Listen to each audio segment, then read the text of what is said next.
하나님 말씀 함께 보도록 하겠습니다. 오늘 하나님 말씀은 야고보서 1장 16절부터 18절까지의 말씀입니다. 야고보서 1장 16절부터 18절까지의 말씀, 우리 다 같이 우리 한 목소리로 우리 함께 읽도록 하겠습니다. 시작.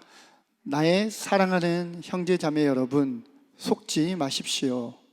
온갖 좋은 선물과 모든 완전한 은사는 위에서 곧 빛들을 지으신 아버지께로부터 내려옵니다. 아버지께서는 이런 저러한 변함이나 회전하는 그림자가 없으십니다. 그는 뜻을 정하셔서 진리의 말씀으로 우리를 낳아주셨습니다.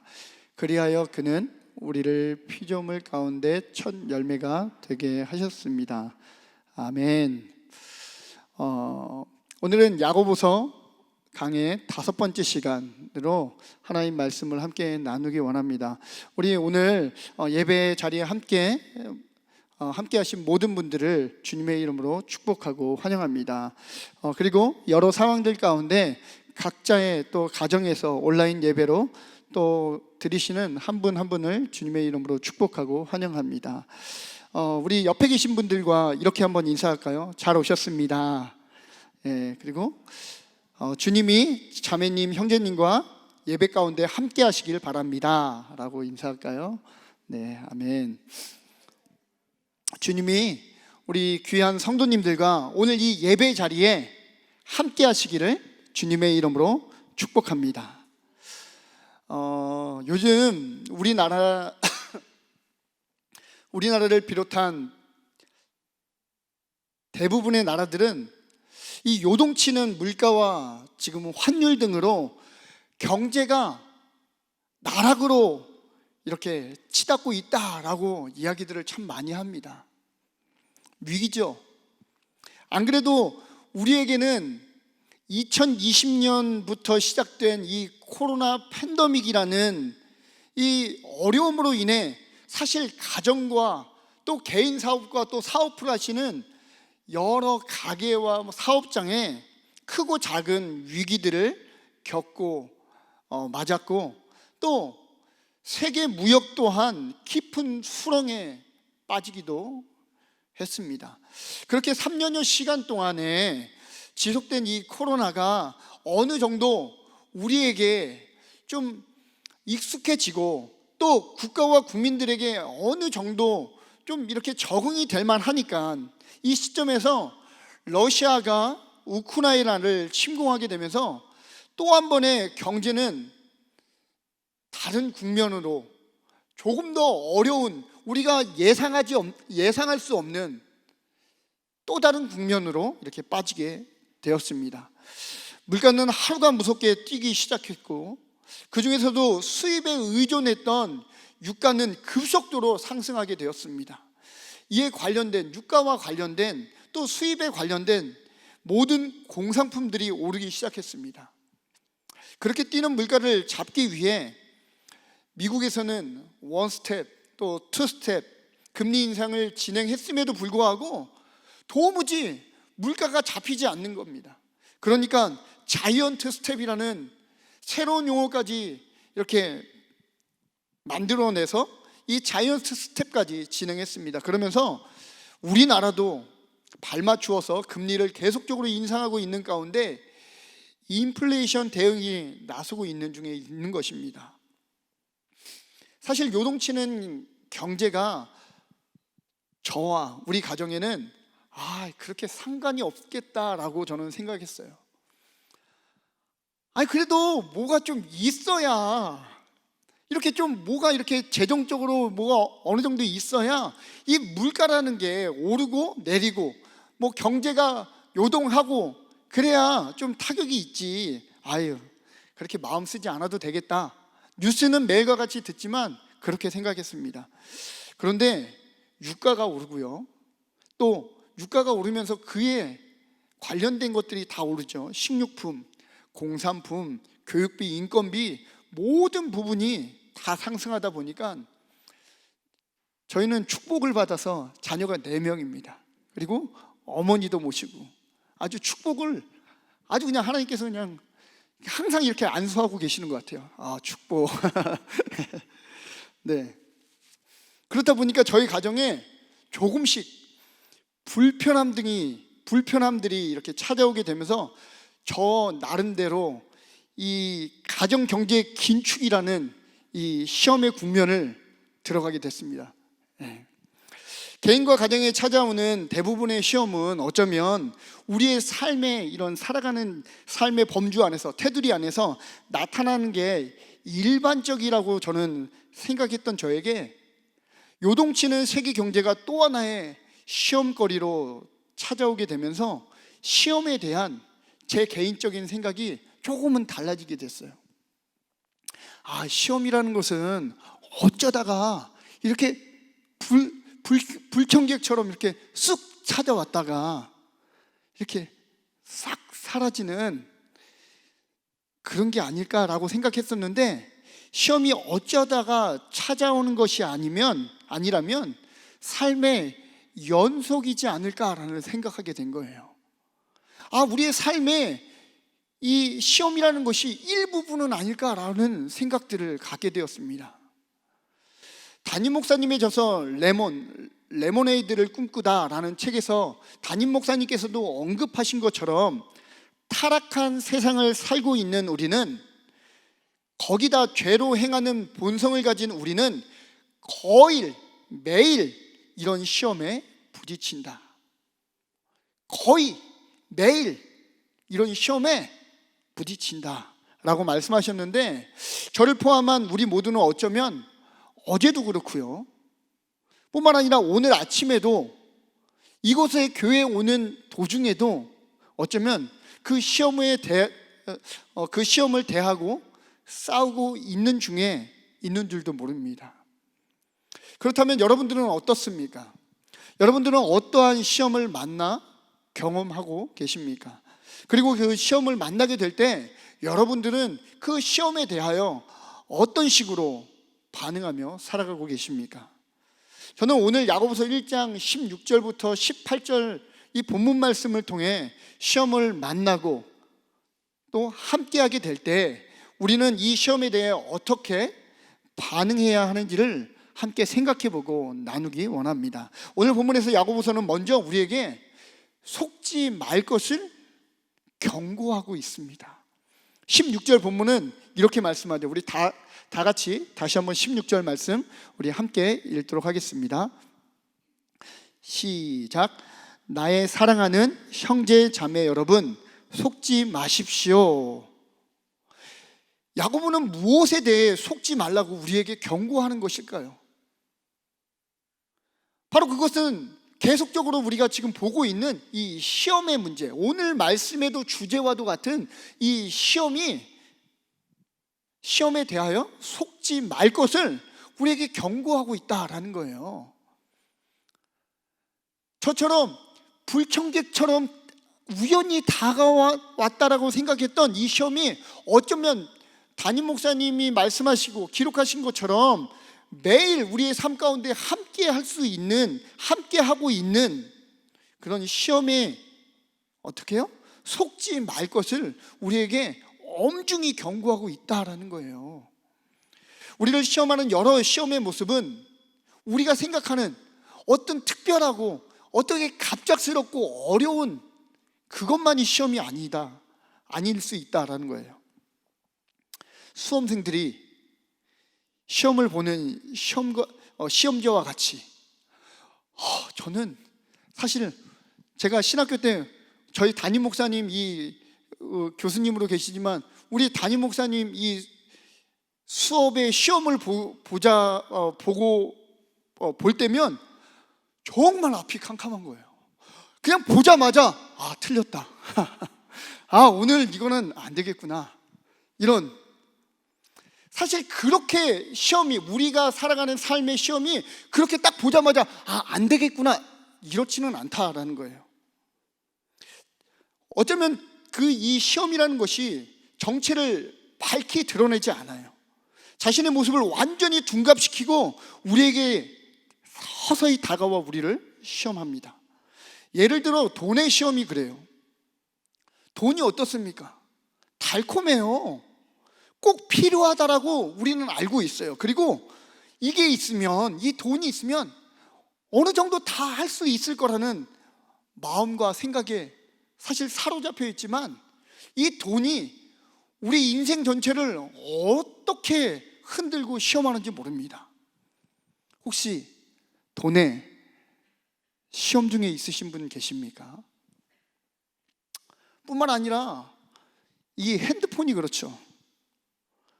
우리에게 사실 여러 정보들과 다양한 콘텐츠를 거의 와이파이만 되면 무료로 제공해 주는 것 같지만, 굉장히 유익을 주는 것 같지만, 사실 우리의 엄청난 시간을 갉아먹고 있는 게 이 핸드폰이지 않습니까?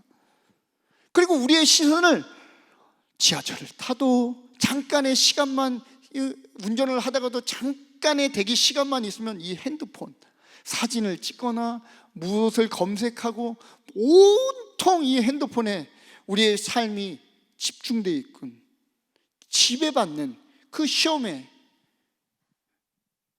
있지는 않습니까? 또 야망이 그렇습니다. 야망의 좋은 이름은 무엇일까요?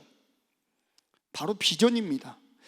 비전이라는 그럴듯한 말로 다가와서 우리 안에 서서히 다가와서, 야, 하나님 뜻대로 그거 몇 번 안 해도 돼, 그냥 너의 뜻대로 방법대로 해 라고 하는 것이 비전이 아니라 야망인 거예요. 그러면서 하나님 뜻보다도 내 뜻을 세워가는 것, 그것이 우리를 때로는 시험하고 있지는 않습니까? 이처럼 시험의 모습은 어쩌면 양의 탈을 쓴 늑대처럼 서서히 우리에게 다가와 우리를 넘어뜨리려 하고 우리를 주님에게서 멀어지게 하는 사탄의 도구와도 같습니다. 그러므로 야고보는 우리에게 이 시험에 대해 속지 말 것을 엄중히 경고하고 있는 거예요. 여러분, 하나님과 가까이 하지 못하게 하는 것, 때론 물질이 될 수 있고, 때로는 핸드폰이 될 수 있고, 때로는 우리의 야망이 될 수 있고, 우리의 삶의 모습, 어떤 그 제목이 될 수 있는데, 그것이 그냥 어려운 시험으로 다가오는 것이 아니라 우리를 유익하게 해주는 모습으로 다가와서 우리를 시험하고 있다라는 것을 오늘 야고보 사도는 우리에게 경고하듯이 속지 말 것을 말씀하고 있다라는 사실입니다. 그러면서 야고보는 17절에서 이 시험의 모습과 상반된 바로 변함없으신 하나님께서 우리에게 주시는 은혜와 은혜의 선물과 은사에 대해서 상반되게 말씀합니다. 오늘 본문 17절 말씀은 우리 함께 읽도록 하겠습니다. 시작.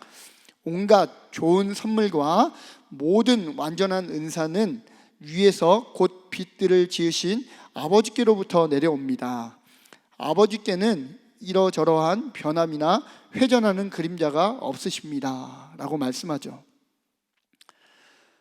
야고보는 의도적으로 이 시험과 16절의 시험과 또 17절에 주님께로부터 오는 선물과 은사를 대조적으로 말씀에 기록하고 있는 것을 우리는 볼 수 있습니다. 너무 급작스럽게 이렇게 말씀해가지고 저도 사실 말씀을 연구하고 오늘 말씀을 이렇게 준비하면서 사실 놀랐습니다. 왜 이렇게 갑작스럽게 시험에 말씀하다가 갑자기 하나님의 은혜를 이야기하지? 오늘 이 야고보는 시험의 모습은 어두움에 가려진 제약처럼 자신의 정체를 숨기고 다가오는 그 정체를 이야기하면서 그와 반대로 변함없는, 또 그분의 성품과 사랑, 그리고 좋고 완전한 것을 우리에게 선물로 주시는 분임을 대조적으로 이렇게 말씀하고 있다라는 것을 우리는 16절, 17절 말씀을 통해 보고 확인할 수 있는 것입니다. 그러면서 야고보는 주님의 자녀된 우리는 어떠한 존재들인가 라고 말씀하고 있습니다. 우리 18절 말씀 함께 읽도록 하겠습니다. 시작. 그는 뜻을 정하셔서 진리의 말씀으로 우리를 낳아주셨습니다. 그리하여 그는 우리를 피조물 가운데 첫 열매가 되게 하셨습니다. 아멘. 야고보는 우리를 진리의 말씀으로 새롭게 태어난 주님의 자녀이면서 주님이 우리의 아버지 되심을 말씀합니다. 그러면서 그것은 바로 주님과 나와의 관계를 통해 내가 어떤 존재인가를 분명하게 말씀해 주고 있는 것을 우리는 말씀을 통해 보고 있습니다. 그러므로 주님의 자녀된 우리가 오늘을 살아가는 삶 속에서 시험을 마주하게 되고 시험과 함께하게 될 때 우리는 어떻게 반응해야 하겠습니까? 그 첫 번째로 저는 지금까지 베풀어 주신 은혜와 사랑을 바라보아야 한다라고 첫 번째 대안을 여러분과 함께 나누기 원합니다. 오늘 17절 말씀은 이렇게 말씀합니다. 온갖 좋은 선물과 모든 완전한 은사 위에 곧 빛들을 지으신 아버지께로부터 내려옵니다. 아버지께서는 이러저러한 변함이나 회전하는 그림자가 없으십니다 라고 말씀하죠. 야고보는 16절에서 시험에 대해 속지 말 것을 우리에게 아주 강하게 권면하면서 17절에서 우리의 시선을 시험을 넘어서 변함없으신 주님의 은혜의 선물과 은사에 우리의 시선을 이동시켜주고 고정시켜줍니다. 이와 반대로 사탄은 우리를 시험이라는 도구를 통해 우리를 낙심하게 하여 하나님을 향한 우리의 영혼을 가로막습니다. 그러므로 현재의 상황과 환경에만 집중하게 하고 주님께서 주시는 은혜와 사랑, 그분의 능력으로부터 우리를 단절시키려고 합니다. 현재에 여러분 어떤 고민이 있습니까? 그 문제 앞에 여러분들이 하나님 앞에 구원받았다는 그 사실을 잊고 지금 현재에 있는 그 상황에 몰두하고 집중하고 계시다면 여러분은 지금 시험 가운데 계신 거예요. 하나님의 우리에게 말할 수 없는 그 구원의 기쁜 소식을 주셨음에도 불구하고 돈에 대한 염려와 걱정으로 오늘 이 경제의 위기로 인플레이션으로 여러 가지 우리가 고통받고 거기에 너무 집중되어 있는다고 한다면 여러분들은 지금 경제에 시험당하고 있는 겁니다. 하나님의 은혜의 사랑보다 하나님을 예배하는 그 어떤 것보다 내가 기도하는 것보다 하나님을 만나는 시간보다 우리의 자녀의 걱정과 문제가 앞서 있다면 여러분들은 자녀로 인해 지금 시험 당하고 계신 것입니다. 그 시험이 주님의 은혜와 사랑, 주님의 능력으로부터 우리를 단절시킬 뿐만 아니라 더 나아가서는 어떻게 합니까? 하나님을 원망하게 하고 하나님을 부인하게 하고 하나님을 떠나게 하는 것이죠. 저는 사실 이러한 시험에 빠진 적이 있어요. 제가 초등학교 5학년 때 제가 그때도 키가 한 165 정도 됐던 것 같아요. 그리고 이 골격이 그때도 이제 운동을 해갖고 이렇게 컸어요. 그런데도 아버지 이렇게 양반다리 하시면 그 양반다리 앞에 이렇게 앉아 있었어요. 그 정도로 제가 저희 아버지를 사랑하고 아버지도 저를 그렇게 그냥 우리 엉덩이를 이렇게 툭툭툭툭 이렇게 쳐주면 어이구 우리 막내 그럴 정도로. 근데 그 아버지가 갑자기 쓰러지셔서 병원을 찾지 못해서 돌아가시게 된 거예요. 제 마음 가운데 병원도 원망되고 토요일이란 날짜가 원망되고 또 어리지만 초등학교 5학년이지만 그래도 초등학교 2학년 때부터 계속적으로 복음을 듣고 하나님의 말씀을 들었던 사랑의 하나님, 죽은 자를 살리시는 하나님, 그 하나님을 잘 이렇게 귀담아 듣지 않았지만 매주 듣는 하나님의 말씀이 제 마음 가운데 새겨졌어요. 그래서 초등학교 5학년 때 아버지가 쓰러져 계실 그 병원에서 제가 기도했어요. 하나님, 저는 믿어요. 우리 아버지 살려주실 것을 저는 믿습니다. 저는 걱정하지 않을게요. 그래서 저는 중환자실에서도 막 뛰어다녔어요. 완전 정신 나갔죠. 아버지가 생사의 기로에 있는데 저는 병을 막 뛰어다니면서 놀았어요. 놀이터처럼. 저에게는 그런 믿음이 있었어요. 그런데 저의 생각과는 다르게 계속적으로 사탄은 그런 거예요. 야, 하나님은 지금 너의 기도를 듣고 계시지 않아. 그리고 아버지가 돌아가신 이후에도 그거 봐, 무슨 하나님이 생명의 하나님이냐, 너가 믿는 하나님은 너희 아버지조차 살릴 수 없는 그런 무능한 분이야 라고 저의 마음 가운데 속삭여줬어요. 그러니 제 마음 가운데 그 시험에 어떻게 했어요? 훌쩍 넘어가서 아, 진짜 하나님 이거 다 거짓말이구나, 이거 사람들이 이거 너무 속아서 그냥 이렇게 막 이 무리를 형성해서 이거 다 사람들 이거 속아서 넘어간 거구나. 아, 떠나자, 교회를. 이렇게 떠났어요. 그리고 제가 전도했던 친구들도 사실 제가 이제 초등학교 때니까 이제 친구들을 엄청 이제 전도할 때 잘 안 오잖아요. 야, 교회 가자 그러면 안 돼. 그러면 안 돼? 그래. 그러면 끌고라도 가야지. 그래갖고 제가 막 헤드락 해갖고 막 교회 데리고 가는 친구, 막 그러면서 막 데리고 갔는데, 그런 친구들이 교회 가운데 잘도 적응했는데, 그런 친구, 교회를 잘 적응한 친구들을 다시 때려갖고 야, 없어, 하나님 나와. 안 돼, 이제 적응했어, 나와. 안 나와? 나온대. 그렇게 핍박자였습니다. 그런 시험이 있고 난 이후 저는 3년 동안 교회를 떠나 있었습니다. 그런데 하나님의 전적인 은혜로 다시 교회를 이렇게 출석하게 되고, 또 하나님을 만나고, 또 구원 상담을 통해서 하나님이 나의 모든 죄를 위해서 십자가에 달려 죽으시고 나를 구원해 주신 그 주님의 사랑을 느끼고, 이제 완전히 저의 삶이, 인생이 새롭게 됐습니다. 그 이후에 이제 구원받고 새롭게 됐고 이제 충만한 사람이 됐는데도 시험이라는 거는 어김없이 찾아오더라고요. 정말 큰 시험, 바로 고3 때 저희 어머니께서 자궁암 4기 판정을 받게 된 거예요. 저는 처음에 어머니가 너무 많이 이렇게 하혈을 하셔가지고 그냥 생각으로만 그냥 여자는 이렇게 하혈하는 거지 라고만 생각하고 어머니를 병원에 모시고 갈 생각을 안 했어요. 어머니가 야, 내가 너무 하혈을 많이 한다 그래도 어머니는 당연히 하혈을 하시는 거야 이렇게 생각했어요. 근데 어머니가 계속 병원을 한 번만 데리고 가달라고 막 이렇게 하는데, 공부도 안 하는 제가 공부를 핑계대면 어머니 저는 고3입니다 이렇게 말씀하면서, 그러다가 너무 심각해갖고 제가 깜짝 놀랐어요. 화장실을 갔는데 피가 그냥 한가득이 이래갖고 병원에 데리고 모시고 갔는데 자궁암 4기 판정을 받았습니다. 그때 제 마음에 어떻겠습니까? 야, 이거 진짜 또 하나님 이거 또 거짓말쟁이네 라고 생각했을까요? 아니요, 그땐 그렇지 않았어요.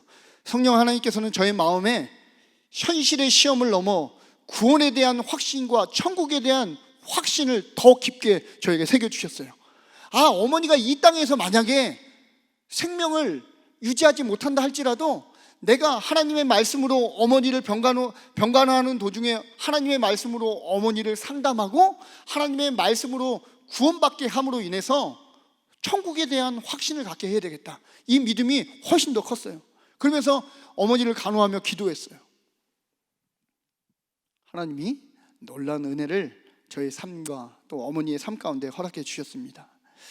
이후에도 저는 저희 누님이 술을 너무 좋아하셔가지고 술을 먹고 아파도 또 먹고 그 강경한 말기 때에도 현실적인 시험보다 내 삶에 역사하시고 우리의 기도에 응답하시는 하나님을 바라보게 하셨습니다. 사탄은 우리를 시험이라는 도구로 하나님이 하나님됨을 부인하게 하고 하나님께서 베푸신 은혜와 사랑에 대해 의심하게 함으로 하나님과 나와의 관계를 끊으려고 한다는 사실입니다. 오늘 여러분들은 어떻습니까? 여러분들은 어떤 시험 가운데 지금 시험의 제목들을 가지고 계십니까? 가정의 경제의 위기의 시험을 만나셨습니까? 돈에 대한 시험을 만나셨습니까? 다른 사람과의 관계의 시험을 만났습니까? 아니면 기도에 대한 시험을 만났습니까? 아니요, 어쩌면 예배에 대한 시험을 만나셨는지도 모릅니다. 여러분, 그 시험을 그 시험에서 하나님을 기억하고 또 하나님을 은혜의 사랑을 먼저 바라볼 수 있는 저와 여러분들 되시기를 주님의 이름으로 축복합니다. 지금 현재 만난 상황과 환경에 얽매여 시험 가운데 있는 것이 아니라 내가 설령 그곳에 있다 할지라도 나를 구원하시고 나의 삶 가운데 역사하시는 그 하나님을 바라보고 시험을 이기며 승리하는 삶을 살아가시는 여러분들의 삶이 될 수 있기를 주님의 이름으로 축복합니다. 주님의 자녀된 우리가 오늘을 살아가는 삶 속에서 시험을 마주하게 되고 함께하게 될 때 우리는 어떻게 반응해야 하겠습니까? 그 두 번째로 저는 그리스도인이라는 정체성을 인식해야 한다라는 사실입니다. 그리스도인이라는 정체성을 인식해야 한다. 우리 18절 말씀 우리 함께 읽도록 하겠습니다. 시작. 그는 뜻을 정하셔서 진리의 말씀으로 우리를 낳아주셨습니다. 그리하여 그는 우리를 피조물 가운데 첫 열매가 되게 하셨습니다. 아멘. 야고보는 우리가 살아가는 삶 속에서 시험을 마주하게 될 때 내가 누구인지에 대한 분명한 정체성에 대해 인식할 것을 우리에게 도전하고 있습니다. 여러분, 그렇다면 우리는 누구입니까? 저와 여러분들은 어떠한 정체성을 가지고 살아가고 있습니까? 참 부끄럽습니다. 왜냐하면 제가 사실 목사 안수 받기 한 3시간 전에 쉬치하러 들어갔는데 저에게 우리 쉬치위원 목사님들이 우리 김인태 선교사님은 우리 성서침례 교회의 정체성에 대해서 이렇게 이야기해 주십시오 그러는데 제가 갑자기 이렇게 원고를 써갖고 딱 이렇게 들어갔는데 원고를 덮고 말씀하십시오 그러니까 갑자기 앞에 이렇게 세워해 주는 거예요. 사실 정체성이라는 거는 우리가 이렇게 막 보고 하는 것이 아니라 내 안에 벌써 역사되어져서 이게 이렇게 그냥 물으면 바로바로 이렇게 대답할 수 있는 정도가 돼야 되는데 저에게 딱 이렇게 질문하시니까 그때 긴장도 참 많이 해서 그랬겠지만 그냥 멍하더라고요. 근데 만약에 우리가 시험을 봤는데 나는 누구? 우리는 지금 어디? 라고 이렇게 생각한다면 우리는 그 시험 가운데 넘어질 수밖에 없는 거예요. 패배할 수밖에 없는 것이죠. 요즘 배달을 하는 라이더도 우리가 어떤 민족입니까? 라고 이야기하면서 우리는 배달의 민족입니다 라고 얘기하는 것처럼 하물며 우리 믿는 자들이 나는 누구이며 어떤 존재인지를 인식하지 못한다면 우리는 매일 주어지는 시험에 패배할 수밖에 없는 삶을 살아갈 수밖에 없을지도 모릅니다. 여러분 2021년 2021-22 잉글랜드 프리미어 리그의 득점왕 누구죠? 혹시 아십니까? 손흥민 선수입니다. 그런 그가 올해 2022-23 새 시즌을 시작하면서 많은 팬들과 구단 그리고 감독에게까지 많은 기대를 받고 있었죠. 그런데 막상 개막 경기를 딱 시작하니까 골을 넣지를 못하는 거예요. 그리고 2경기, 3경기, 여러 경기까지 포함해서 한 8경기를 했는데 그 작년에 득점왕이었던 이 선수가 골을 한 골도 못 넣는 거예요. 그렇게 되니까 어떻게 돼요? 갑자기 그 영국 신문에 손흥민 이적설이 막 나돌고요. 또 팬들이 막 이렇게 돌아서 갖고 손흥민은 후보로 이렇게 밀어내십시오 그러면서 막 계속적으로 감독을 압박하고요. 또 감독도 그 팬들의 이야기와 여러 이런 대중들의 이야기를 듣고 이 8경기째에 9경기째에 손흥민의 9경기째에 손흥민을 선발로 주전으로 이렇게 내보내지 않았습니다. 그리고 손흥민은 그 경기 바로 후반 14분에 경기장에 이렇게 투입됐습니다. 그리고 들어가서 27분 만에 무려 3골을 기록하며 자신의 또 하나의 커리어를 이렇게 세우게 됐습니다. 그리고 이 경기를 마치고 나와서 기자들의 질문에 그가 이렇게 이야기했습니다. 나는 나를 의심하지 않는다. 그저 누군가가 나를 의심할 뿐이다. 손흥민은 자신을 의심하고 시험하는 자들에게 시선을 두기보다 자신이 여기까지 올 수 있었던 그 비결에 집중하고 자기가 꾸준히 해왔던 훈련과 노력에 더 집중하더라는 것입니다. 그리고 손흥민이 경기 전에 항상 무엇해요? 기도해요. 그리고 전적인 하나님의 능력을 간구하고 그분의 능력으로 자신이 이곳까지 왔다는 것을 너무나 잘 알고 있었다라는 것입니다. 손흥민 선수도 시험을 맞았지만 그 시험 앞에서 자신이 누구인지 그리고 어떤 사람인지 분명히 인식하면서 다른 사람들의 의심이라는 시험 앞에서 그는 당당히 승리할 수 있었던 것입니다. 우리들 역시 우리가 살아가는 삶 속에서 마주하게 되는 시험 앞에서 저와 여러분들은 나는 하나님의 자녀야, 나는 그리스도인지 라는 인식과 정체성이 우리에게 필요하다는 사실입니다. 저는 주중에 매일과 같이 일을 하는데 그곳에 나아가 제가 사역자라는 것, 내가 믿는 사람이라는 걸 항상 얘기해요. 왜냐하면 그 정체성과 그 목적을 분명하게 얘기하지 않으면 저 역시 세상 사람들과 일하면서 저도 흔들릴 때가 있기 때문이에요. 저도 화를 내고 짜증내고 내가 그러면서 내가 그리스도인인가? 라고 생각되어질 때가 있다는 거예요. 그런데 우리가 누구인지, 내가 어떤 사람인지를 분명하게 믿음으로 선포하고 매 순간마다 인식하고 있다면 우리는 이 시험에, 여러 가지 죄의 시험에 넘어지지 않고 승리할 수 있음을 기억하시기를 바랍니다. 직장에서 일할 때에도, 사람들을 만나 교제할 때에도, 운동을 하는 운동장에서도, 운전을 하는 차 안에서도, 우리 가족만 있는 가정에서도 뿐만 아니라 교회에서도 나는 그리스도인이라는 확고한 정체성 가운데 매일을 살아가는 저와 우리 모두가 될 수 있기를 간절히 소원합니다. 그럴 때 우리가 매일 마주하는 여러 시험들 앞에서 믿음을 지키고 승리할 수 있는 삶을 살아갈 줄 믿습니다. 우리는 오늘 주님의 자녀된 우리가 오늘을 살아가는 삶 속에서 시험을 마주하게 되고 함께하게 될 때 우리는 어떻게 반응해야 되는지를 함께 살펴보고 나누었습니다. 우리는 먼저 지금까지 베풀어 주신 그 주님의 은혜의 사랑을 인식하고 바라보아야 할 뿐만 아니라 그리스도인이라는 믿음의 정체성을 인식하며 살아갈 때 우리는 시험으로부터 승리하게 될 줄 믿으시기를 주님의 이름으로 축복합니다.